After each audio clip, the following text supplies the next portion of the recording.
Two countries, two versions of the Middle East, two powers locked in a rivalry that has shaped wars, revolutions, oil crises, terrorism, and diplomacy for more than half a century.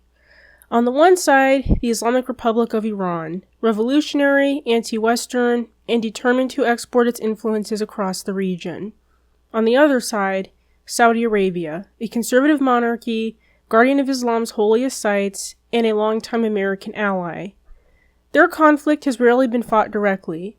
Instead, it has played out through proxy wars, sectarian tensions, assassinations, oil politics, and competing claims to leadership of the Muslim world. And yet, despite decades of hostility, the story is not simply about hatred. It's about power, survival, fear, and ambition. This is the story of the Iran-Saudi rivalry. Hi, this is Olivia's History Zone. Here I analyze geopolitics, history, and anything else that I find interesting. Now, I do make mistakes, as a reminder, so if I get anything wrong, feel free to point it out. Just make sure to keep it respectful and evidence-based. Now, on with the video. Ironically, Iran and Saudi Arabia were not always enemies. During the Cold War, both countries had a lot in common. For one, both had a history of working with outside Western powers. Saudi Arabia worked closely with Britain, as did Iran. Both were close partners of the United States. Both feared Soviet and communist expansion. Both relied heavily on oil exports, and both were monarchies aligned with Washington and the West. Iran, under Shah Mohammad Reza Pahlavi, was rapidly modernizing and building one of the strongest militaries in the region.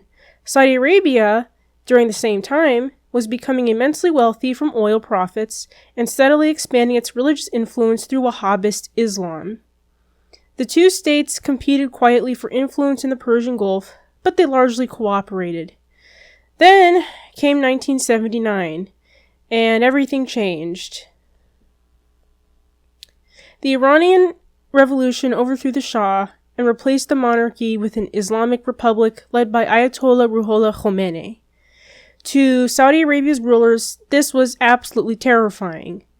Khomeini denounced monarchies as corrupt and un-Islamic. He called for Islamic revolution across the Muslim world, including in the Gulf monarchies, which also included Saudi Arabia. Suddenly, Saudi Arabia was faced with a rival that challenged not only its political power, but also its religious legitimacy. The modern Iranian-Saudi rivalry had begun.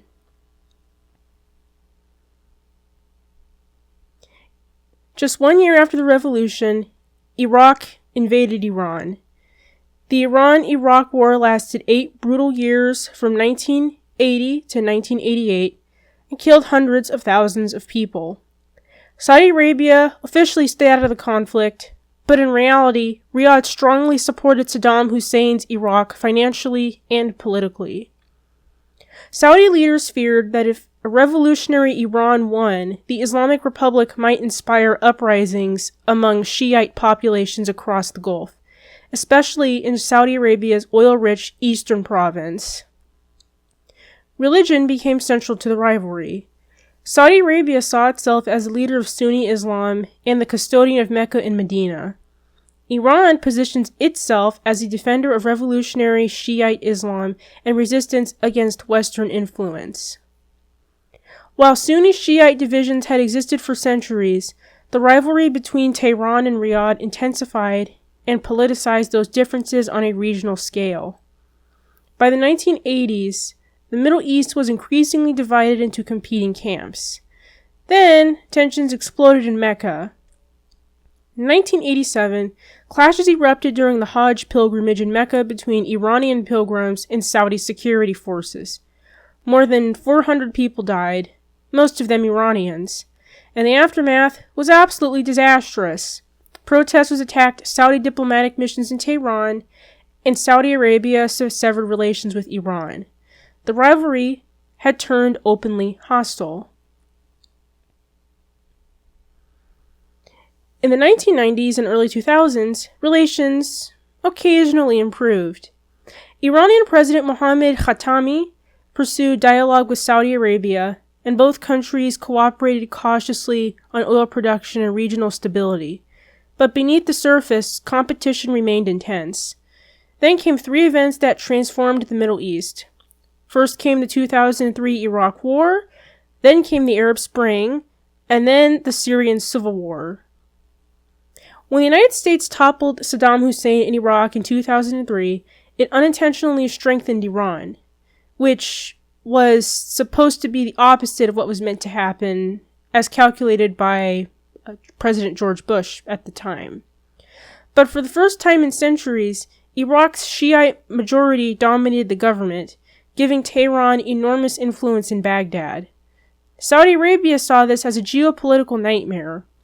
Iran now had influence stretching from Tehran through Iraq and Syria all the way to Lebanon, what some analysts call the Shiite Crescent. Iran deepened its ties with Hezbollah in Lebanon, Shiite militias in Iraq, and later with Bashar al-Assad's regime in Syria. Saudi Arabia responded by backing Sunni political factions and rebel groups across the region. The rivalry thus became a sprawling political conflict. And the Arab Spring made things even worse. In Bahrain, Saudi Arabia sent troops to help suppress protests led largely by the Shiite majority. In Syria, Iran backed Assad with money, weapons, and military advisors. Saudi Arabia supported anti-Assad rebel groups. In Yemen, another proxy war emerged, with Saudi Arabia backing Sunni government forces and Iran backing the Houthi Shiite militias. The Iran-backed Houthi movement seized large parts of Yemen in 2014, and Saudi Arabia viewed these Houthis as an Iranian proxy on its southern border, completely unacceptable, and launched a military intervention in 2015. The war has become one of the world's worst humanitarian disasters, with Yemen consistently being on the brink of famine and total collapse. Missiles and drones launched by the Houthis struck Saudi oil facilities and airports, exposing Saudi vulnerabilities and raising fears of direct war with Iran. In 2016, tensions once again reached a breaking point. Saudi Arabia executed several prominent Shiite clerics, including one Sheikh Nimr al-Nimr, who had criticized the Saudi monarchy. Iran was absolutely furious. Protesters stormed and burned the Saudi embassy in Tehran, and Saudi Arabia immediately cut diplomatic ties. For years afterward, the two countries moved closer and closer to direct confrontation. In 2019, drone missile attacks crippled Saudi Arabia's Abqaiq oil processing facility, temporarily knocking out roughly half of Saudi oil production. The United States and Saudi Arabia blamed Iran. Tehran denied responsibility, but the attack demonstrated a dangerous reality. The regional Cold War in the Middle East could spiral into open conflict at any moment. In 2023, there was a surprise that very few analysts could predict. In March of that year, Iran and Saudi Arabia agreed to restore diplomatic relations in a deal brokered by China. Embassies reopened, flights resumed, and officials exchanged visits. For China, the agreement was a diplomatic breakthrough and a sign of Beijing's growing influence in the Middle East. For Saudi Arabia, reducing tensions with Iran fit Crown Prince Mohammed bin Salman's broader strategy of economic modernization and regional stability. For Iran, isolated and crippled by years of sanctions and domestic unrest, rapprochement offered a breathing room. The thaw produced tangible results. Iranian pilgrims resumed travel to Saudi Arabia for the Umrah pilgrimage after nearly a decade. Diplomatic meetings resumed, and the rhetoric softened. But the rivalry itself never truly disappeared, as is the case in any Cold War. At its core, The Iran-Saudi rivalry has never been purely about religion. Sectarianism matters, and power matters even more. This is a struggle over who shapes the Middle East. Iran seeks its influence through revolutionary ideology, militias, and resistance movements. Saudi Arabia seeks stability, monarchic survival, and leadership of the Sunni Arab world.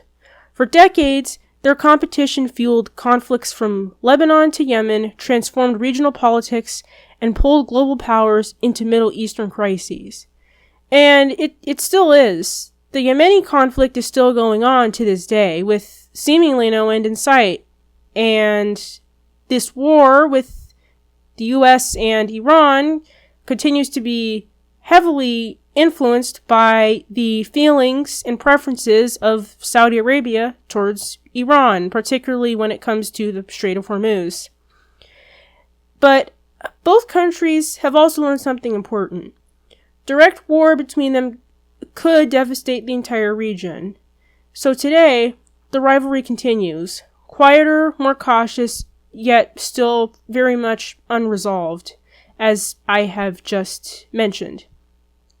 The question now is not whether Iran and Saudi Arabia will compete, which they certainly will, but the question now really is whether that competition can remain diplomatic, or whether the Middle East's Cold War could once again turn hot, even hotter than it is today with the current war with the US and Iran.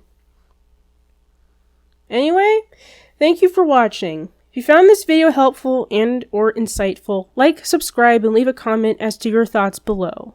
If you disagree, feel free to explain why in the comments. I'm always open to respectful discourse.